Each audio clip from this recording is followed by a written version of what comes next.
Alemania de posguerra. La Segunda Guerra Mundial había terminado. El gobierno y las fuerzas armadas alemanas se habían rendido incondicionalmente. Los vencedores eran Norteamérica, la Unión Soviética, Gran Bretaña y Francia, y ocuparon Alemania. El primer año de la posguerra empezaba para las fuerzas de ocupación y los ocupados en un país devastado por la guerra. No podías andar, las calles estaban llenas de escombros. Pero la vida empezaba a aparecer otra vez entre las ruinas de las ciudades bombardeadas y quemadas.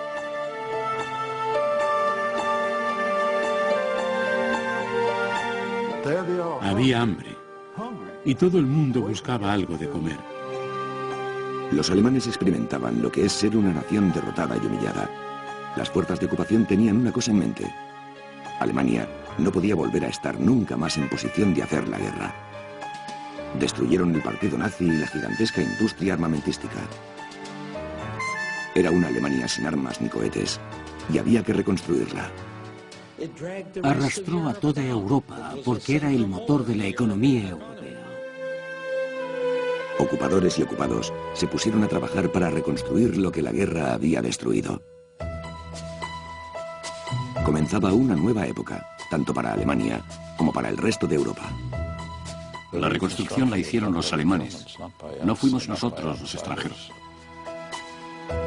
Se repararon el metro y líneas telefónicas. El agua corriente y los sistemas de alcantarillado volvieron a funcionar. Me sorprendió que solo 2 meses después de la guerra, la vida había vuelto a la normalidad. Si se podía llamar normal bajo esas condiciones. Entre las ruinas, el pulso de la nación alemana empezó a latir otra vez.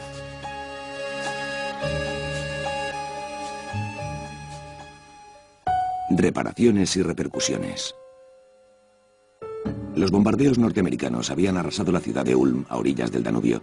El centro había sido pulverizado. Elsbeth Sumsteg sobrevivió a esa agonía. La guerra no solo había destruido su casa, sino también su familia. Su marido había muerto justo antes de que la guerra terminara. También perdí a 2 hermanos. Sabíamos que uno de ellos se había hundido con su U-Boat. No teníamos noticias del otro y unos años después tuvimos que declararlo muerto. En aquella desgraciada época empecé a pensar cómo ganarme la vida.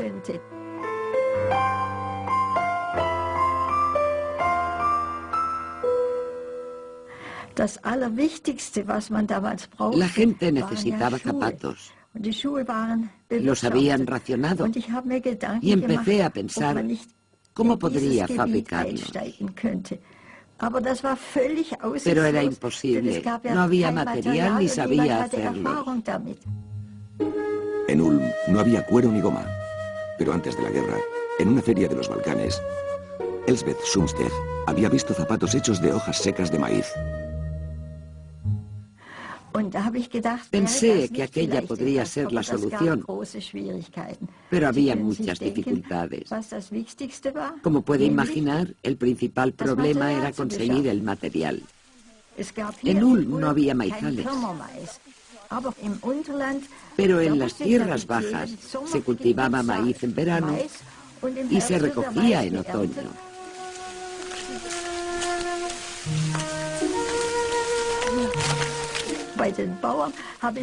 Pregunté a los agricultores si podía llevarme las hojas y dijeron que sí, y que también podía ayudar a limpiar las mazorcas.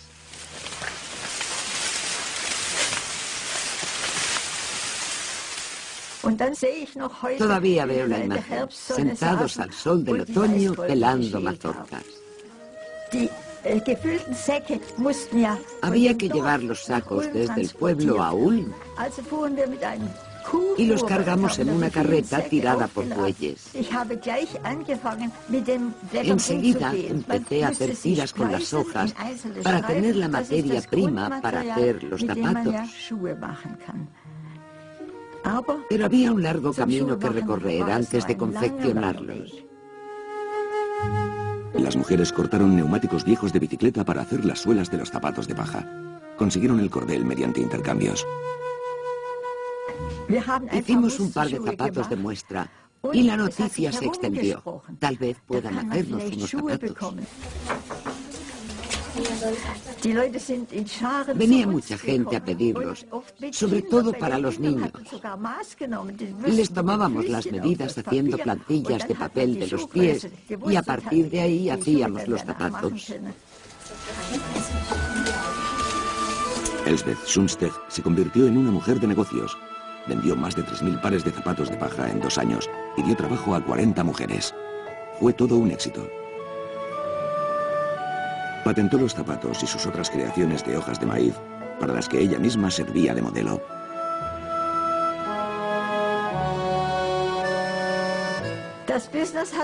La empresa prosperaba.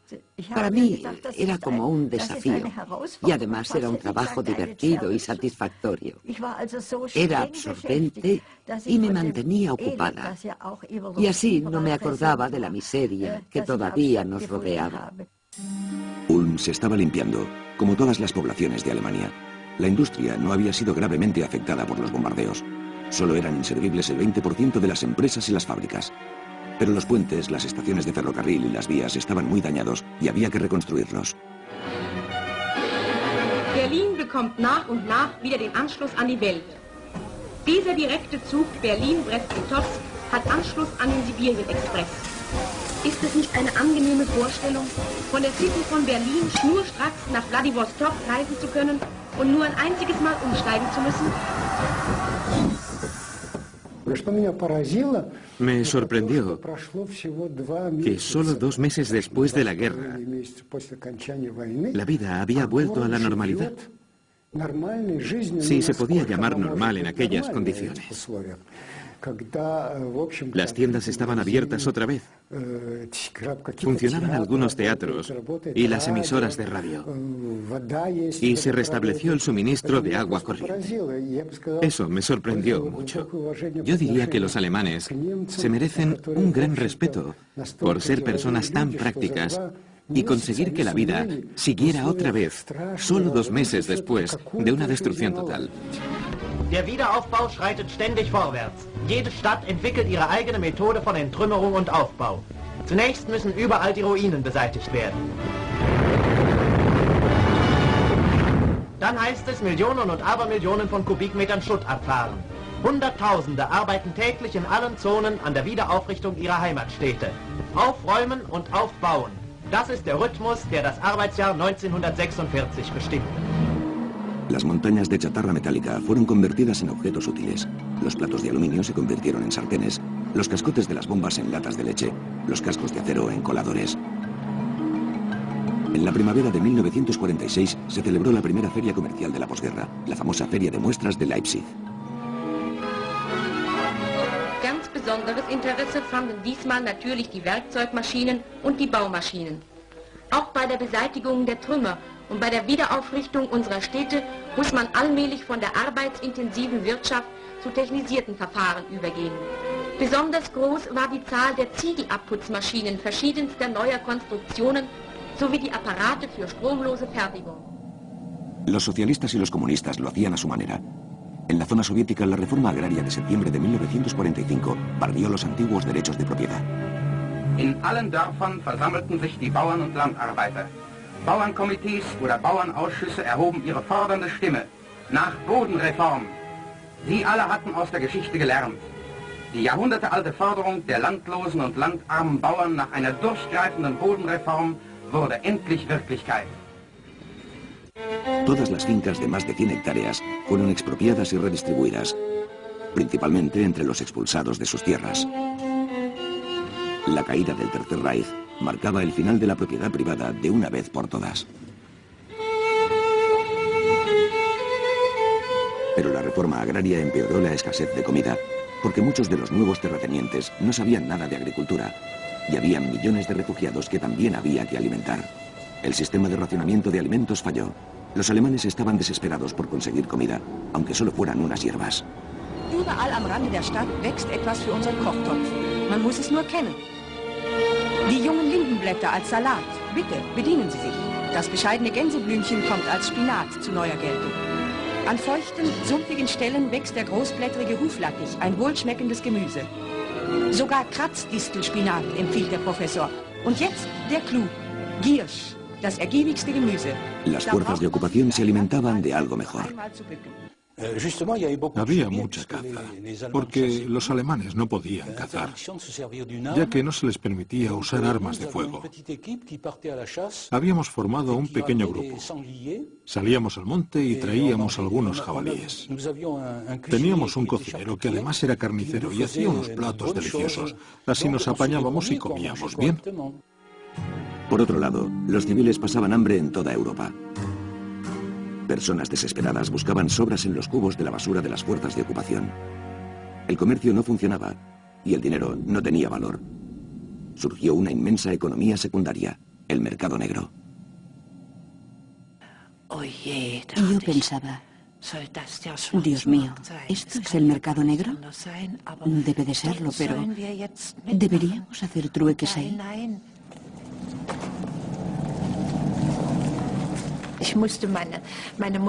Tuve que arrastrar a mi madre para que fuera. No quería. Estaba aún más asustada que yo. Anna-Marie Gensch, de 16 años, tenía 3 hermanos menores y toda la familia estaba hambrienta. La necesidad las llevó a ella y a su madre al mercado negro de Leipzig. Alguien cuchicheó. ¿Jabón? Otra persona dijo, ¿buscan café? Después un niño de unos 12 años nos preguntó, ¿quieren pan? Dijimos sí, claro que sí. ¿Qué me ofrecen a cambio? Tenemos cupones para azúcar y dinero. Y seguimos al niño. Pero antes de salir del mercado negro oímos un silbato. Una redada, parte del juego del gato y el ratón de la posguerra. En todas partes las fuerzas de ocupación intentaban evitar el comercio clandestino. Pero las redadas no disuadían a la gente.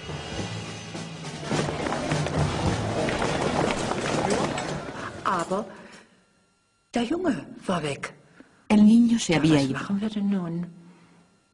¿Qué hacíamos? Estábamos a punto de irnos cuando apareció otra vez.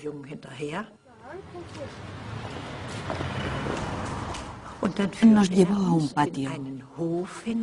Yo estaba un poco recelosa.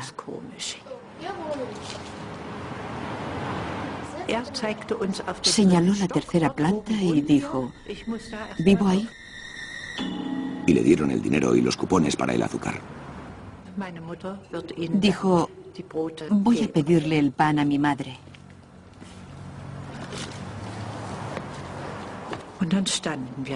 Nos quedamos esperando, pero el niño no volvía y empezamos a gritar. ¿Hola? ¿Hola? La voz resonaba en el patio.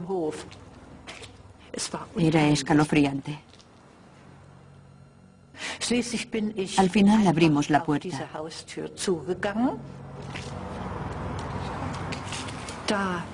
Yo estaba horrorizada.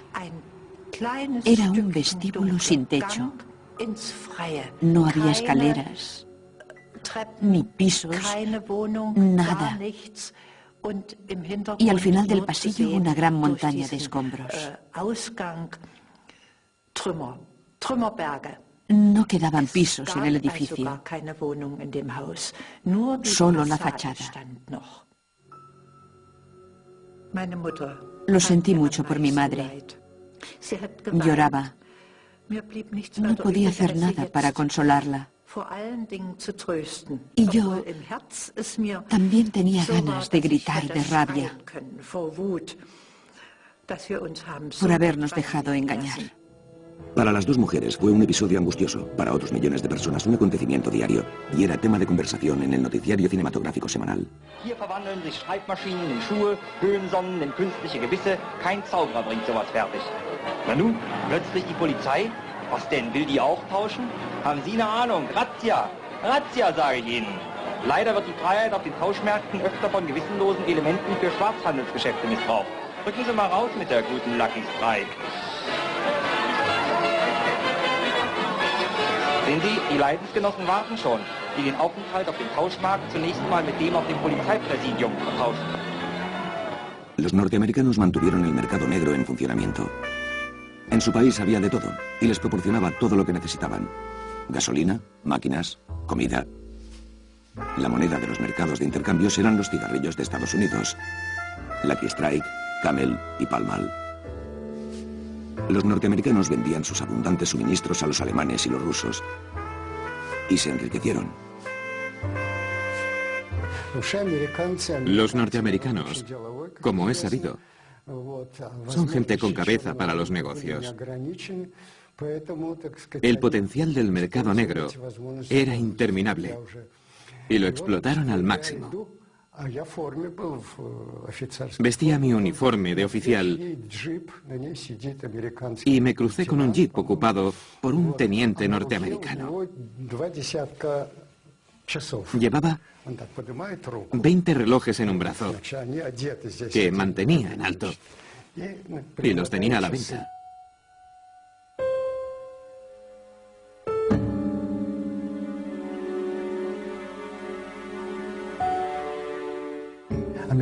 Los norteamericanos descubrieron que los relojes eran muy populares entre los rusos y me dijo: «Hey, Iván, ¿quieres un reloj?»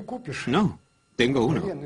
Y le mostré el mío. «Bueno, pues cómprame el jeep». Y le dije: «¿Cómo vas a justificarlo ante tus superiores?» Y contestó: «Diré que se ha roto». «Puedo venderte el jeep». Podías comprar todo lo imaginable.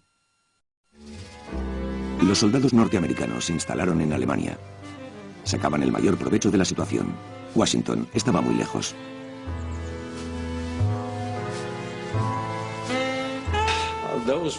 Eran tiempos extraños y eran duros, porque no estábamos entrenados para eso. Se suponía, como debería haber ocurrido en Irak, que en cuanto los ejércitos terminaran su trabajo, solo permanecería el Departamento de Estado y la diplomacia. Pero la ocupación militar se alargó. El ejército se quedó allí durante 3 años. Y tuvimos que decidir muchas cosas por nosotros mismos.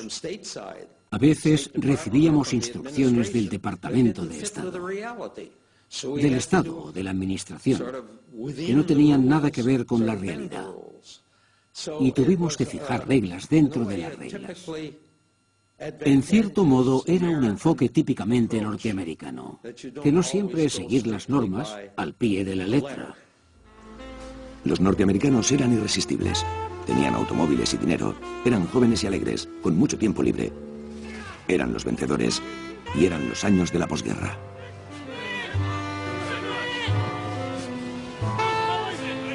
Uno de ellos era Mickey Dorsey, de Carolina del Norte.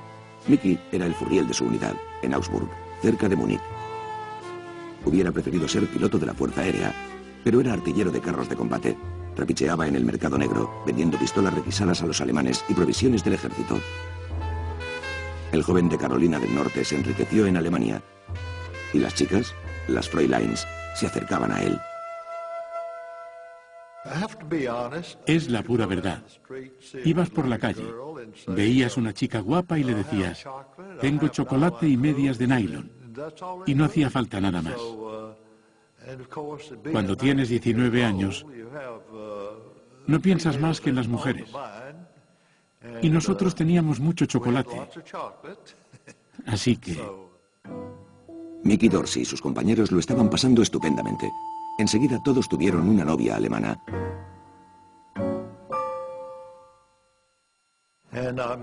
Conocí a una jovencita, María Geiger. Me llevó a su casa y conocí a mamá Geiger y a papá Geiger. Como era furriel, Mickey Dorsey abastecía de comida a la familia. Los alimentos escaseaban en aquella época. Y yo les llevaba café, azúcar y otras cosas. A veces un poco de carne. Y también iba a cazar y mataba algunos jabalíes.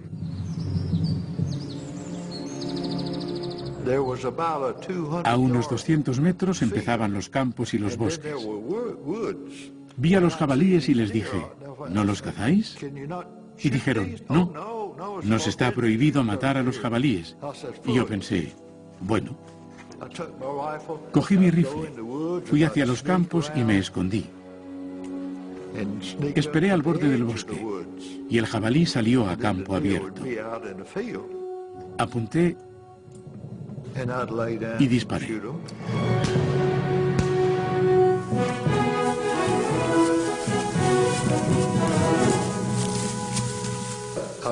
Maté uno, lo até y lo arrastré. La bala le atravesó el corazón. Cuando lo llevé a la casa, por supuesto tenía el uniforme lleno de sangre y de barro. No sé si lo pronuncio bien, pero la madre dijo, Mickey, du bist so schmutzig, mach auf mit deine Kleidung. Me quité la ropa y mientras ella la lavaba, me dio ropa del padre, una camisa y unos pantalones. Mickey Dorsey dio la carne a la familia de su novia y se convirtió en el héroe del vecindario. Con un amigo como Mickey no pasarían hambre. A veces salían a pasear en el automóvil que la unidad de Mickey había confiscado en algún sitio.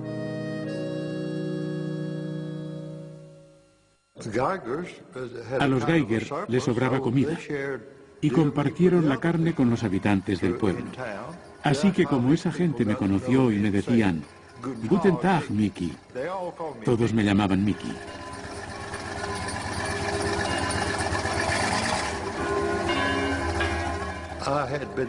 Me hice muy popular en aquella pequeña comunidad. María y yo paseábamos cogidos de la mano por los alrededores de la iglesia.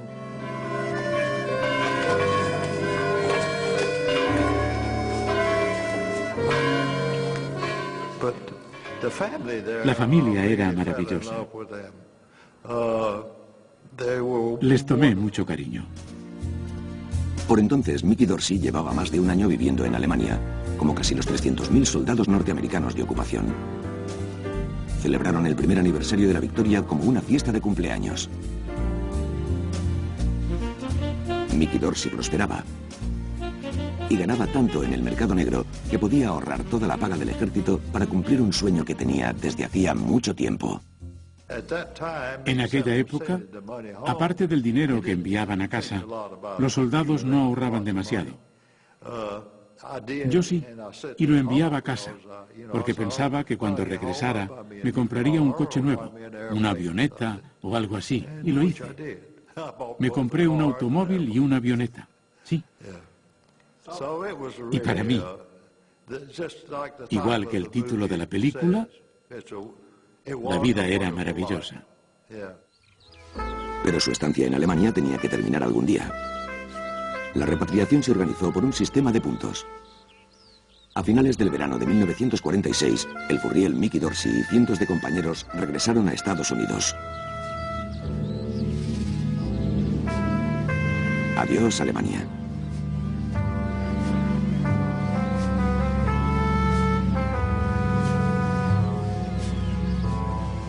Ya en casa quedaban los recuerdos lejanos de la guerra, que ahora parecía un juego incluso con aspectos cómicos. Los norteamericanos se llevaron a casa toneladas de trofeos.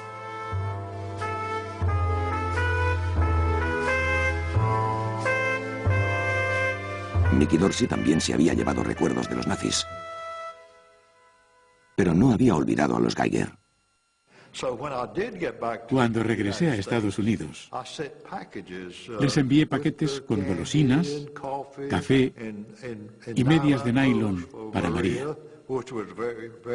porque allí no había medias de nylon, y azúcar, etc. Durante un par de años les envié paquetes. Mickey Dorsey no era el único que enviaba paquetes a Alemania. Para aliviar las penalidades de la posguerra, los estadounidenses fundaron la CARE, una organización de ayuda privada. En 1946 se enviaron 2 millones de paquetes a Alemania. Los paquetes de la CARE se empezaron a enviar de forma espontánea. Lo organizó el pueblo. Detrás estaba el pueblo norteamericano, lo típico, que no esperaron a que lo pidiera el gobierno, Ni siquiera esperaron que lo organizara, sino que la gente lo decidió por sí misma, y lo decidieron. Sabían que en Europa la gente pasaba hambre. Gente de ascendencia belga enviaba paquetes de ayuda, y no solo a Alemania, sino a cualquier lugar de Europa en donde se necesitara. Los alemanes también intentaban desesperadamente ayudarse a sí mismos. An die Bevölkerung der Großstädte erging der Ruf, jedes brachliegende Land zu bebauen.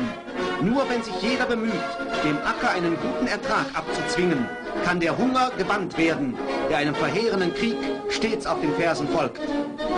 An der Stelle, wo in Berlin einst der schöne Tiergarten stand, verwandeln viele fleißige Hände das Schlachtfeld in einen Gemüsegarten. La Cruz Roja Sueca suministró alimentos a todas las escuelas de la región del Ruhr. Millones de niños se acostumbraron a la comida sueca, como se la llamaba. El Ejército de Salvación, los mormones y los cuáqueros donaron ropa y provisiones. Pero la situación seguía empeorando. Debido a la división en 4 zonas de ocupación, la economía de Alemania estaba fragmentada.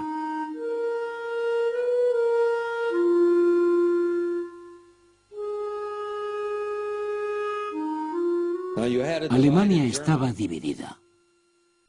¿Dónde estaba la comida? ¿Dónde estaba el carbón? En zonas diferentes. ¿Se iba a tratar a Alemania como una Alemania unificada? Los soviéticos no querían que fuera así, porque pensaban que los norteamericanos se cansarían, se irían a casa y lo tendrían todo para ellos. Las fuerzas de ocupación habían aceptado considerar a Alemania como una única entidad económica, pero entre las 4 zonas apenas se comerciaban ni se realizaban intercambios. Los rusos y los norteamericanos ocupaban inmensas regiones agrícolas. Los británicos estaban en la región del Ruhr. But the one thing on which all reconstruction depends is coal. Without coal, there can be no power and no transport. In Essen, our coal control has taken over the Krupp family mansion as its headquarters. And from here, we organize the output and distribution from the whole Ruhr coal fields.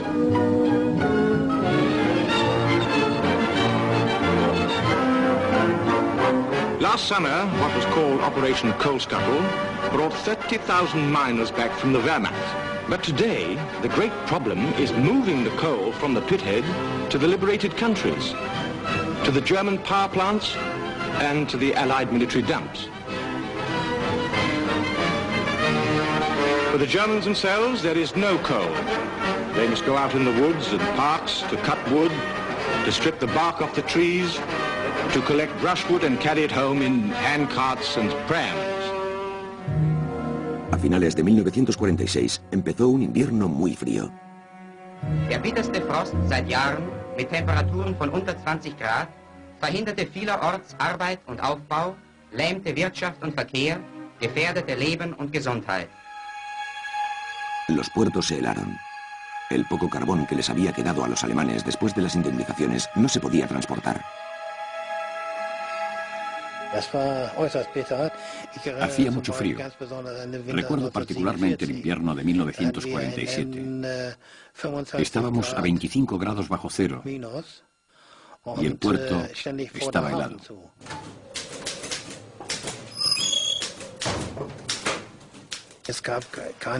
No había carbón, ni nada con que calentarse.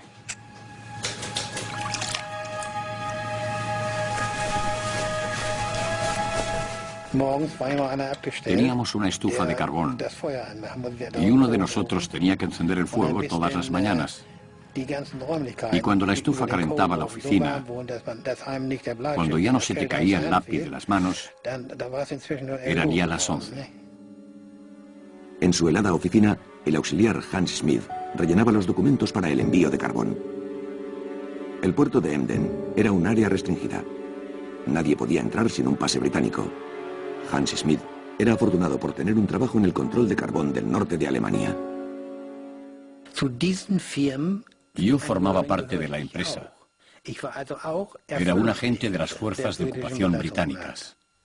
El carbón se transportaba desde el puerto de Emden a Gran Bretaña y a Escandinavia. Llegaba por el canal de Dortmund-Ems y se cargaba en barcos transoceánicos. Solo en 1946 se transportaron 2 millones de toneladas. demasiado para los pocos obreros disponibles.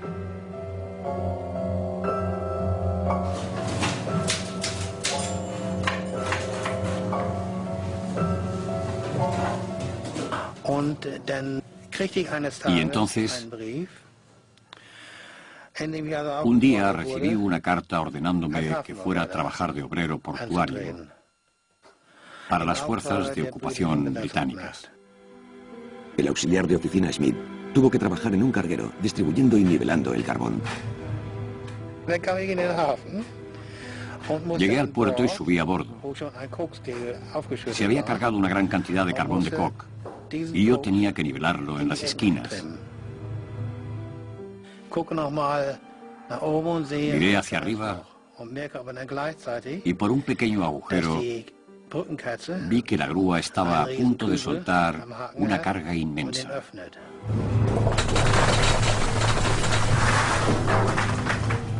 El agujero desapareció. No entraba luz y no veía nada. Solo tenía la lámpara de carburo, una pala y una placa de metal. Hans Schmidt estaba aterrorizado.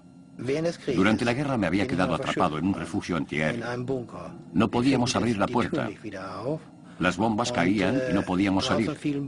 No había nadie fuera que nos ayudara. Y estábamos en el sótano. Intentamos forzar la puerta, pero no podíamos salir. Es algo que no puedo olvidar. Me volví claustrofóbico y en aquel barco la situación era la misma. Estaba enterrado y tenía que cavar para poder salir. Por otro lado, me alegraba de tener un trabajo. Y eso es lo único que deseábamos después de perder la guerra.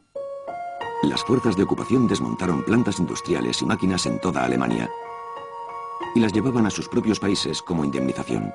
Los norteamericanos no lo hicieron. Moscú desmanteló industrias enteras, vías ferroviarias, postes eléctricos y centrales hidroeléctricas. Todo fue empaquetado en cajones y enviado a la Unión Soviética. Los soviéticos estaban decididos a reconstruir su país devastado por los alemanes. Desde el principio, nos pareció una barbaridad desmontar las plantas. Y lo dijimos en nuestros comunicados a Moscú. Aunque eso nos perjudicó. Personas inteligentes, incluyendo los alemanes que trabajaban con nosotros, preguntaban: ¿por qué estáis haciendo esto? Estáis enviando chatarra a vuestro país, pero Moscú seguía obstinada. No sé quién era el responsable, pero siguió la misma política. El resultado fueron pérdidas, porque dañó tanto nuestra reputación en Alemania como nuestro propio desarrollo económico. Fueron los cimientos para estar 20 años atrasados tecnológicamente. Miles de tornos, herramientas eléctricas y generadores desaparecieron en algún lugar de la Unión Soviética, donde se oxidaron, porque casi nadie sabía montarlos. En la zona francesa, las indemnizaciones también estaban en pleno apogeo. La plus forte concentration de fabriques de chaussures d'Europe est en zone française. En attendant d'arriver à l'ancien rythme de production, soit 2,5 millions de paires, elle envoie mensuellement en France 300 000 paires. L'Allemagne paie. Grâce à cette réussite de base, les hauts fourneaux, les fonderies, les aciéries ont pu être remises en marche au service du vainqueur. L'Allemagne paie. Todas las fuerzas de ocupación estaban de acuerdo en que no se debía permitir que Alemania fabricara armas nunca más. Por eso se desmantelaron los cárteles, las fábricas de armas, y las grandes empresas se dividieron en unidades más pequeñas.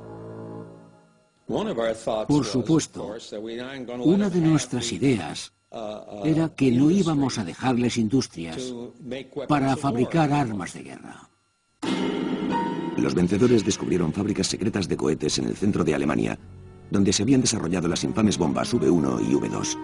Los norteamericanos se llevaron las piezas y los cerebros creadores de la tecnología de los cohetes, que más tarde serían la base para el programa espacial estadounidense. La tecnología de los U-Boat alemanes interesó a la Marina Real Británica, pero los germanos habían colocado una trampa en los U-Boat abandonados, un legado letal. Era de noche, pero había luna llena. No había electricidad, Así que la única luz era la de la luna.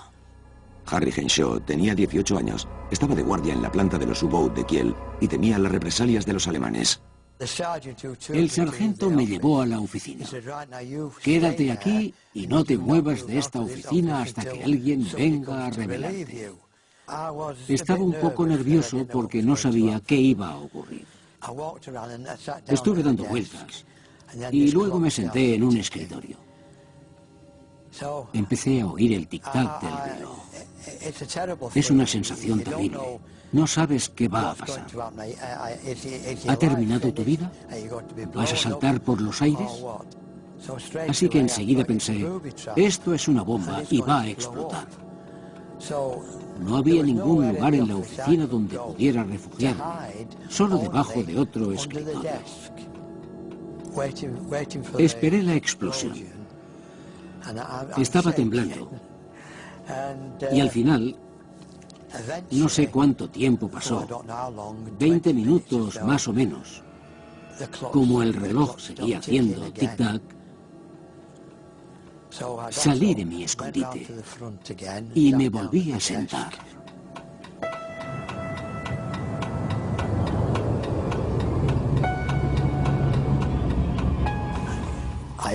Abrí el cajón despacio, muy despacio, y tanteé por debajo con la mano, pero no notaba ningún cable. Abrí del todo el cajón, pero no había ningún cable. Era un pequeño reloj despertador de viaje. Estaba muy contento, muy aliviado, y me levanté y me puse a bailar.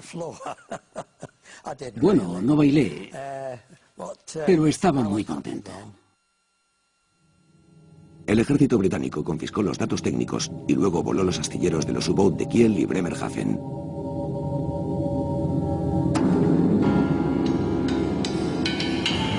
Los directores de la industria armamentística alemana habían sido arrestados. Si alguien se resistía al arresto, era severamente castigado.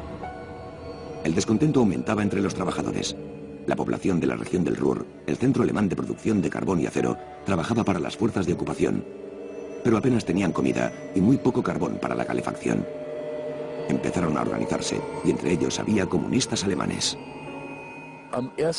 El 1 de febrero empecé a trabajar con el KPD, el Partido Comunista Alemán. Era un sábado. Fuimos citados a una reunión para hablar de la situación en la ciudad. Ernst Schmidt, un alemán que había regresado de un campo de concentración soviético, se había hecho comunista. Le convenció la idea de la propiedad estatal promulgada por Karl Marx.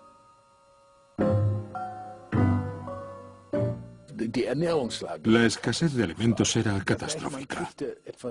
Los mineros recibían un poco más, pero el resto de la población no tenía nada. Los jefes del KPD de Essen dijeron, tenemos que hacer algo. Convocaremos a nuestros grupos de trabajo frente al ayuntamiento el lunes a las 11 para manifestarnos. Se me ordenó comunicarlo a la sección de trabajo Bonifacius. Y así lo hice. Entré en la cantina y mis compañeros estaban allí, mirándome.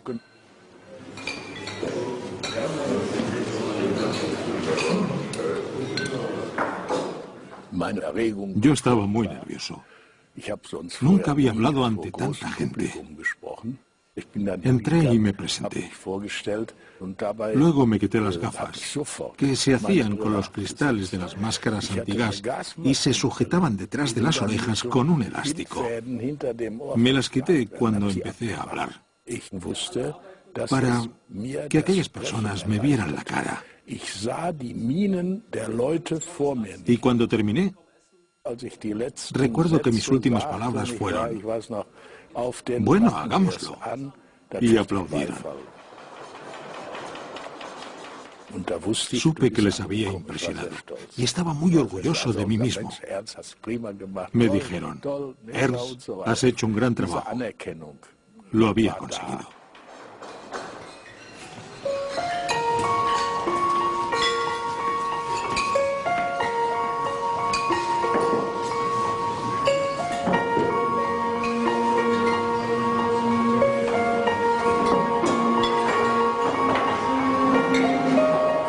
Ernst Schmidt habló en una reunión tras otra todo el fin de semana.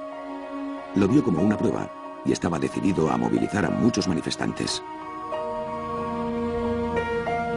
La manifestación fue un éxito. Ante el ayuntamiento de Essen se concentraron 600 trabajadores. Ernst Schmidt estaba contento. No hubo violencia. Fue una exigencia en calma, que iba subiendo de tono. Queremos pan. Tenemos hambre. Resonaba más allá de la plaza. Pero luego la situación amenazó con intensificarse. Llegaron más personas a la plaza. La llamada había sido oída por los obreros de otras empresas. El alcalde de Essen, Gustav Heinemann, estaba nervioso por la reacción de los británicos.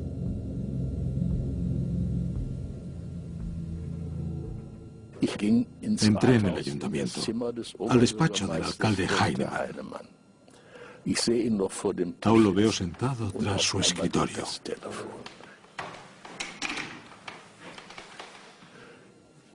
La manifestación había empezado a las 11 y a las 12:30 los trabajadores del club dejaron sus herramientas, una buena parte de ellos, y fueron hacia el ayuntamiento. Me dije, Dios mío, no puedo creerlo. Y allí estábamos, pensando qué íbamos a hacer.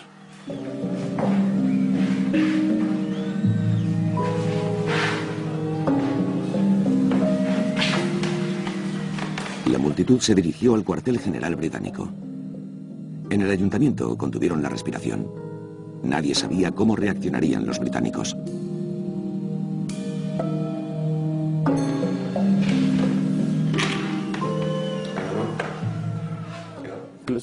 De pronto sonó el teléfono. Heinemann respondió y empezó a sentirse aliviado. Gracias a Dios. Los obreros de Krupp se habían ido a casa tranquilamente porque los británicos habían prometido enviar toda su flota de camiones desde Essen a Bremen para repartir pan. Se pusieron en camino enseguida y a la mañana siguiente había pan en Essen. La vida en Alemania volvía lentamente a la normalidad. En Stuttgart, sede de Mercedes-Benz, los tranvías funcionaban por fin otra vez. Los norteamericanos querían levantar la economía, por lo menos en la Alemania occidental. Querían un baluarte contra el comunismo y un mercado para su economía altamente productiva. Si no se permitía que la industria alemana volviera a funcionar, una industria de paz, arrastraría en su caída al resto de Europa. Era el motor de la economía europea y nosotros nos veríamos obligados a mantener una Europa que estaba hundida. Si queríamos que Europa se recuperara sin que fuera una carga para nosotros, teníamos que levantar a Alemania. El secretario de Estado norteamericano, James Burns, viajó a Stuttgart y pronunció un discurso en el Teatro Cívico. Un discurso dirigido a los alemanes y a todo el mundo. Era un momento decisivo en la política norteamericana. Había que ayudar a Alemania. En cierto modo, el Plan Marshall se dejó entrever en el discurso de Burns. Era una idea fantástica. He leído algunos artículos en donde se decía que en realidad el plan era de Truman. Pero todo el mundo odiaba a Truman en aquella época y dijo que le dieran el nombre de Marshall para que fuera aceptado. Era un concepto fantástico. Probablemente por primera vez en la historia de la humanidad, el conquistador reconstruía al vencido. In Stuttgart hielt der amerikanische Außenminister Burns seine große, richtungweisende Rede. Er erklärte, Amerika wolle einen dauerhaften Frieden, der Deutschland die Möglichkeit gibt, sich durch Fleiß und Arbeit einen geachteten Platz unter den Nationen zu sichern. Außenminister Burns forderte ferner, außer der wirtschaftlichen Vereinigung Deutschlands, die Bildung zentraler Verwaltungsstellen und einer vorläufigen deutschen Regierung. También dijo algo en ese discurso que fue de gran importancia para millones de alemanes. Mientras haya fuerzas de ocupación en Alemania, nosotros estaremos aquí. Y eso hizo felices a muchas personas porque por lo menos los rusos no se lo llevarían todo. En Dresden, en la zona soviética, los tranvías también funcionaban otra vez. Pero aquí las vías llevaban una dirección diferente, a una economía planificada al estilo soviético. Y durante varios meses, el Partido Socialista Unido Alemán, el SED, entró en escena. Era la prolongación del brazo de Moscú.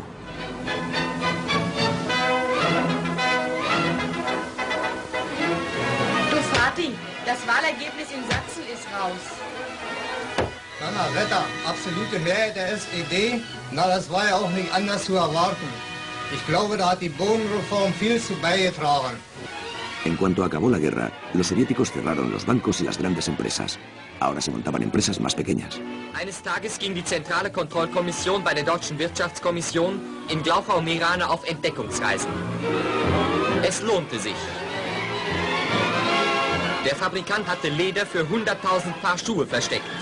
Sein Betrieb arbeitete wegen angeblichen Materialmangels nur 4 Tage in der Woche. Los funcionarios del SED y el gobierno militar soviético empezaron a cazar a los supuestos parásitos y capitalistas. Mi padre llegó temprano a la fábrica, como de costumbre, y a las 10 de la mañana, mi madre, mis 2 hermanas y yo estábamos allí con nuestras maletas, esperando que papá volviera a casa. Nos íbamos de vacaciones por primera vez en muchos años. Pero el padre de María Valls, fabricante de tejidos de Glauchau, cerca de Leipzig, fue arrestado en su fábrica, acusado de hacer negocios en el mercado negro. No informaron a la familia.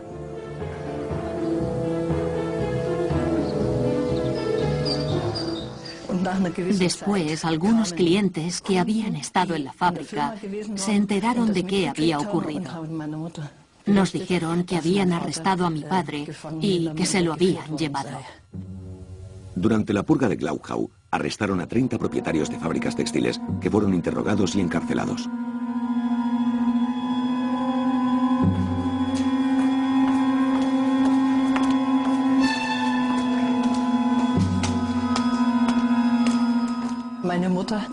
Mi madre fue a la ciudad e intentó averiguar dónde estaba. Fue a la policía y luego a la prisión. Entró y preguntó si estaba ahí. Yo tenía 12 años y tuve que ir con ella. Pero me quedé a unos pasos porque no sabíamos si también la detendría. Si no salía, yo sabría dónde estaba.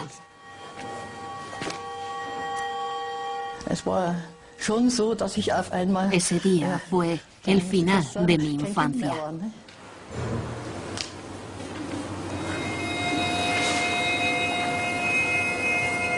Fue el primer gran juicio público en la zona soviética. Los supuestos crímenes de los propietarios de las fábricas eran relativamente menores, algunos intercambios para mantener la empresa a flote.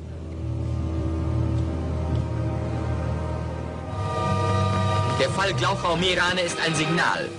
Hier wird rücksichtslos durchgegriffen, ohne Ansehen von Rang und Person. Las sentencias fueron severas. 15 años para la mayoría de los acusados. 4 fueron sentenciados a penas de muerte, aunque no se ejecutaron. La desesperada madre de María Valls envió a sus 2 hijas mayores a un internado, al oeste, en zona segura. Pero primero fueron a un fotógrafo. Una foto de despedida para su padre. Era un regalo de Navidad. ¿Qué más podíamos darle? Mi madre y las 3 hermanas fuimos a hacernos esta fotografía y así podría tener cerca a su familia.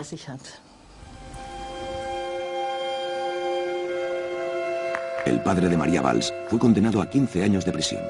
Su madre se quedó en Glauchau con su hija menor. No podía aceptar el arresto de su marido y la difamación de la familia. Ideó un atrevido plan.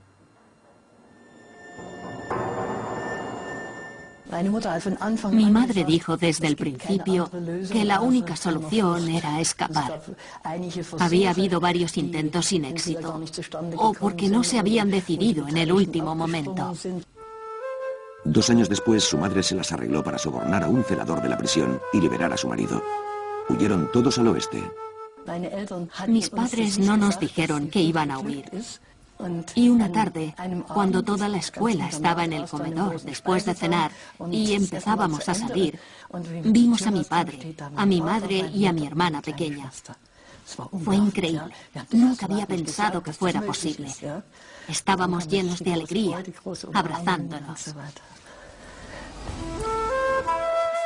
Los norteamericanos tenían una aceptación masiva del comunismo en la zona soviética e inyectaron dinero a la Europa occidental. Ayuda para la reconstrucción. El Plan Marshall. Una de las cosas importantes que hicimos en Alemania, muy diferente de lo que se ha hecho en Irak, es que la reconstrucción la hicieron los alemanes, no nosotros, los extranjeros. A diferencia de Irak, donde se están contratando empresas estadounidenses. Pero esa es otra historia. Era cosa de los alemanes. Un problema de los alemanes. Los norteamericanos también ofrecieron millones del Plan Marshall a la Europa del Este, pero los soviéticos lo rechazaron, y el programa de ayuda económica más grande de la historia fue solo para el oeste. La división económica de Alemania se decidió en los años inmediatos a la posguerra.